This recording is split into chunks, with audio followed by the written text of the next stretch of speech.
తాడికొండ నియోజకవర్గానికి సంబంధించి మరియు రాష్ట్ర వ్యాప్తంగా హౌసింగ్ డిపార్ట్మెంట్లో ఎమ్మెల్యేలు స్థానికులు ఎదుర్కొన్న సమస్య అధ్యక్ష. హౌసింగ్ డిపార్ట్మెంట్ కార్పొరేషన్లో అవుట్సోర్సింగ్ పద్ధతిలో ప్రభుత్వం ఇచ్చిన నోటిఫికేషన్ ప్రకారం డిప్లొమా, బీటెక్, ఎంటెక్ విద్యార్హతలు కలిగిన వాళ్ళు 318 మంది పనిచేస్తున్నారు అధ్యక్ష. ఇప్పుడు మనం అతి ప్రతిష్టాత్మకంగా తీసుకున్నాం అధ్యక్ష హౌసింగ్ డిపార్ట్మెంట్ని. అసలు తెలుగుదేశం పార్టీకి పేటెంట్ హక్కే పక్కా ఇళ్ళు అధ్యక్ష. అటువంటి డిపార్ట్మెంట్లో ఈ రోజున 20% మాత్రమే రెగ్యులర్ ఎంప్లాయీస్ పనిచేస్తున్నారు అధ్యక్ష. వీళ్ళకి ఇచ్చే జీతాలు 18,500 రూపాయలు అధ్యక్ష. దాంతో వీళ్ళు పనిచేస్తున్నారు. 80% ఖాళీలు ఉన్నాయి.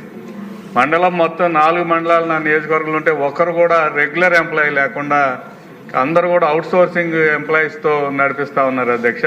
తద్వారా వాళ్ళని చాలా వెట్టి చాకిరిలాగానే అనిపిస్తుంది అధ్యక్ష. ఎందుకంటే ఇంజనీరింగ్ చదివి 18 సంవత్సరాల అనుభవం కలిగి ఉద్యోగం చేస్తూ 18,500 రూపాయలతో మాత్రమే పనిచేస్తున్నారు.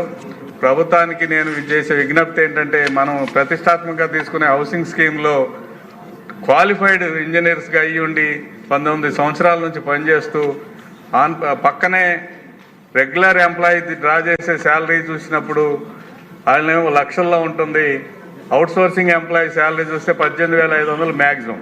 వీళ్ళు ఇతర ప్రభుత్వ పథకాలకు అనర్హులుగా ఉన్నారు అధ్యక్ష. కాబట్టి మనం పేద వర్గాలకి చెందిన వారికి ఇల్లు కట్టించేటప్పుడు మరి వీళ్ళకి కూడా అటువంటి ఇల్లు కట్టించుకునే సౌకర్యం కూడా లేదు, ఖాళీ చాలని జీతం. కాబట్టి దయచేసి హౌసింగ్ మంత్రి గారి దృష్టికి నేను తీసుకొచ్చేది ఏంటంటే, దీని మీద ఒక పాలసీ తీసుకొని ఖచ్చితంగా వాళ్ళని రెగ్యులరైజ్ చేయడమా, లేకపోతే వాళ్ళని రిక్రూట్ చేసుకోవడమా, లేదంటే వారి జీతభత్యాలు పెంచడమా ఏదో ఒకటి చేయాలని నేను సవినయంగా తమ ద్వారా విజ్ఞప్తి చేస్తున్నాను.